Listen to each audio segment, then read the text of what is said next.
Hello guys, फिर हम आज लेकर आ गए नया टॉपिक, सब्जेक्ट मैथ। कई दिन से हम यूट्यूब चैनल पर अपने डब्ल्यू एजुकेशन 14 पर 10th नहीं 8th क्लास की मैथ का सोल्यूशन कराए थे और अन्य केमिस्ट्री के फॉर्मूले कराएं, फिजिक्स के फॉर्मूले कराएं, कुछ फिजिक्स से न्यूमेरिकल कराएं, कुछ केमिस्ट्री के कुछ क्वेश्चन कराएं। ठीक। और हम आज जरा यूट्यूब चैनल पर जो अपना यूट्यूब चैनल भारतीय राज्य व्यवस्था यानी कि भारतीय संविधान के बारे में डिटेल से, भारतीय संविधान के इंपॉर्टेंट क्वेश्चन जो हमारी जो यूपी पुलिस कांस्टेबल का एग्ज़ाम है उसमें पूछे जा सकते हैं, उस तरह के क्वेश्चन डालना चाह रहे थे, परंतु हमने सोचा नहीं, क्योंकि हमको अब 10th क्लास का मैथ कंप्लीट कर लेंगे, उसके बाद हम अपने यूट्यूब चैनल पर डालेंगे अन्यथा और क्वेश्चन, वरना पहले हम यूट्यूब चैनल पर अपने वो नहीं डालेंगे। अब हमारा देखो एक टॉपिक है एक्सरसाइज 3.2, ये लिख रहा है मेरा अभ्यास 3.2, 2 तारीख है 6 महीना 2024, सब्जेक्ट मैथ है। ठीक। परंतु हमने क्या सोचा कि जो डब्लू ये है, जो मैंने 3 कंडीशन लिखी है, इन 3 ही कंडीशनों से हमारी ये एक्सरसाइज 3.2 बिल्कुल कंप्लीट है। ये मत सोचना कि ये क्या बवाला लिखा सन ने, ये बवाला नहीं है, ये बहुत इंपॉर्टेंट चीज़ है। ये 3 चीज़ें ऐसी हैं जिससे हमारी एक्सरसाइज 3.2 यानी कि अभ्यास 3.2 कंप्लीट हो जाएगी।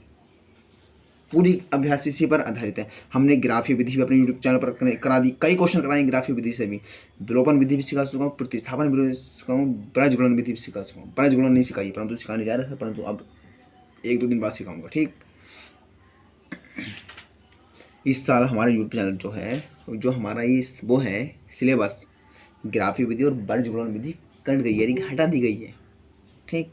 अब देखो क्वेश्चन देखना, यदि A1 अनुपात A2 बराबर दे रखा V1 अनुपात B2 तो इसका एक हल होगा सिर्फ। हम इसी कंडीशनों से पूरे एक्सरसाइज चैप्टर इसी कंडीशनों पर आधारित है बस। पहली वाली कंडीशन। दूसरी कंडीशन तो ये बवाला दे रखी है हमें, इन पर तो इंटरमेट सवाल है, इसके तो यहाँ पर कोई सवाल नहीं है। A1 अनुपात A2 बराबर B1 अनुपात B2 दे रखा, परंतु C1 अनुपात C2 नहीं दे रखा, तो इसका कोई हल भी नहीं होगा, कोई भी हल नहीं होगा, यानी कि ये काल्पनिक होंगे। यदि A1 अनुपात A2 बराबर B1 अनुपात B2 बराबर C1 अनुपात C2 तो इसके अनेक हल होंगे। यदि हमने एक समीकरण ले रही, यदि हमने यहाँ पर माइनस लगा दिया तो हमारा कंडीशन और हो जाएगी, फिर इसी तरह से हमारी कंडीशन बदलती रहेंगी। अनेक तरह के हमारे उदाहरण होते हैं। ठीक। ये कंडीशन समझ में आ चुकी होगी। अब देखो कैसे समझते हैं हम इस तरह। देखो हमारी ये कोई समीकरण दे रखी है, एक्स प्लस वाई बराबर 3 दे रखी है, एक्स माइनस वाई बराबर क्या दे रखा, 1 दे रखा। अब यहाँ पर क्या होता है कि A1 अनुपात A2 बराबर नहीं है B1 अनुपात B2 के। ये आप कैसे सिद्ध कर सकते हैं, क्योंकि इधर माइनस का है ना और ऊपर प्लस है, माइनस प्लस कभी भी नहीं निशान सेम नहीं हो सकते। तो ये कंडीशन क्या होगी हमारी, इसका कोई हल नहीं है। यदि हमारे यहाँ पर प्लस हो जाए तो इसका नहीं, उसका इसका एक हल हो सकता है, परंतु फिर उसका कोई हल नहीं होगा। यदि हमारे यहाँ पर 3 हो जाए या यहाँ पर 1 हो जाए तो इसका अनेक हल होंगे। अब देखिए क्वेश्चन देखा ना, हमारा इसमें ग्राफीय विधि से दे रखा, परंतु हमने ग्राफीय विधि से आप खुद ही करके देखना। हमने कई हमारी जो वीडियो दे रखी हैं और हमारे यूट्यूब चैनल को खोलना, और उस यूट्यूब चैनल पर हमारे कई डिस्क्रिप्शन बॉक्स में हमने कई वीडियो डाल रखी हैं, हमने कई वीडियो करा चुका हूँ पीछे है ग्राफीय विधि से, उन्हीं वीडियो को देखना। अब क्वेश्चन नंबर 1 पढ़िए, निम्न समस्याओं में रैखिक समीकरणों के युग्म बनाइए और उन्हें ग्राफीय विधि से हल कीजिए। हम ग्राफीय विधि से नहीं करेंगे, हम विलोपन विधि से हल करेंगे।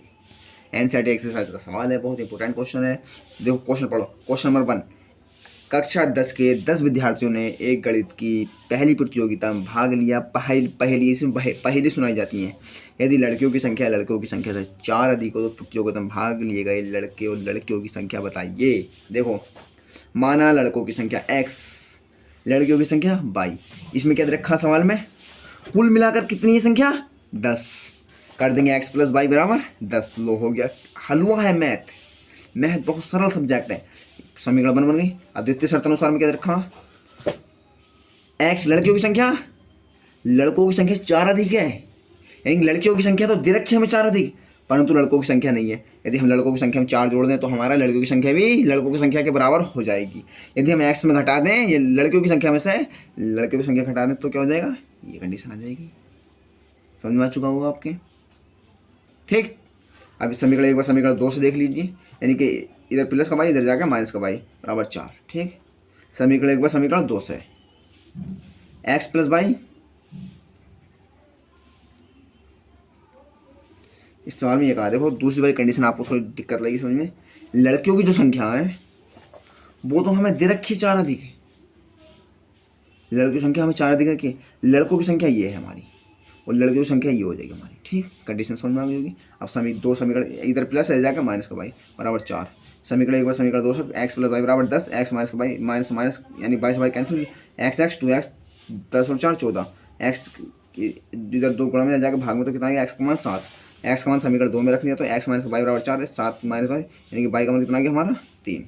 लड़कों की संख्या कितनी हुई 7, लड़कियों की संख्या 3। ठीक, माने एक पेंसिल का मूल्य। अगला क्वेश्चन देखिए अब अगले क्वेश्चन में क्या कहा, 5 पेंसिल तथा 7 कलमों का मूल्य ₹50 है, जबकि 7 पेंसिल तथा 5 कलमों का मूल्य ₹46 है। एक पेंसिल का मूल्य तथा एक कलम का मूल्य ज्ञात कीजिए। मैं आपको सिर्फ कंडीशन बताऊंगा, आपको इसका कमेंट बॉक्स में मुझे आंसर बताना। मैं भी देखूँ आपके अंदर कितना जज्बात है, कितने क्वेश्चन कर चुके हैं आप, कितना आता है आपसे। ठीक, कॉमेंट बॉक्स में आंसर बताना है। मैं कंडीशन बताऊँगा सिर्फ 2, माना एक कलम का मूल्य एक्स, एक पेंसिल का मूल्य कलम का मूल्य वाई। प्रथम शर्त अनुसार कितनी पेंसिल दे रखी है हमें 5 और 7, 5x प्लस 7 वाई बराबर कितने रुपए की है 50 रुपये की। अब अगली कंडीशन द्वितीय शर्त 7 पेंसिल है 5 कलम 7x प्लस 5 वाई बराबर 46, समीकरण 2 बन गई, यानी 2 कंडीशन बन गई। अब मैंने सोल्यूशन कर दिया परंतु मैं आपको सोल्यूशन दिखाऊंगा नहीं, आपको खुद ही कमेंट बॉक्स में आंसर बताना है। ठीक, ये करवा सकता हूँ परंतु आप वीडियो को लाइक करना, कमेंट बताना वीडियो कैसी लगी। अब मैं कल को ये क्वेश्चन कराऊंगा, वीडियो कल को सुबह 5 से 6 बजे लाइव आ जाना है सभी बच्चों को। क्वेश्चन नंबर 2 में हमारी जो यूट्यूब चैनल डब्ल्यू एजुकेशन है इस पर राजीव की टेक्स्ट बुक्स का सोल्यूशन है, जबकि आपको पूरे यूट्यूब चैनल पर कोई भी टीचर, चाहे ज्ञानेंद्र के गुरुजी हो, डाउटनेट हो, फिजिक्स वाला हो, कोई भी चैनल आपको राजीव की टेक्स्ट बुक का सोल्यूशन नहीं दे रहा है। एनसीईआरटी का सोल्यूशन सब दे रहा है, इमेजिनेट ब्रेन्स भी आपको एनसीईआरटी का सोल्यूशन दे रहा है, परंतु मैं आपको राजीव की टेक्स्ट बुक का दूंगा। वीडियो को लाइक करना और कमेंट करना वीडियो कैसी लगी। ठीक।